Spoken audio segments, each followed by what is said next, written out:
Què tal, amics? Bon Nadal a tothom. Us felicito el Nadal amb la Mare de Déu d'Íber, amb aquesta icona preciosa, també coneguda com les de les Santíssimes Portes. Fixeu-vos que aquí hi ha unes taquetes de sang a la barbeta. Us explico la llegenda. És una de les variants de la Mare de Déu d'Odigítria, la que ensenya el camí, això vol dir Odigítria, que el camí és Jesús, i la llegenda explica que aquesta és la verdadera faç, la verdadera imatge de Maria. Resulta que Sant Lluc, que era pintor, doncs anava sovint a sopar a casa de Jesús o a dinar, i Maria un dia li va dir: escolta'm, Lluc, fes-me un retrat. I la va retratar.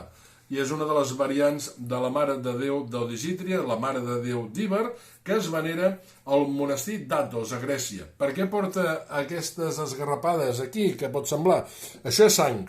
Al segle IX, amb una invasió turca iconoclasta de destrossa d'imatges, doncs un dels turcs va entrar al monestir d'Athos i va apunyalar, gratar el quadre. El miracle, va sortir sang.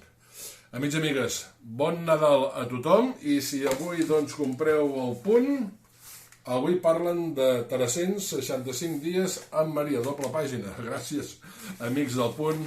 Bon Nadal a tothom, que vagi molt bé.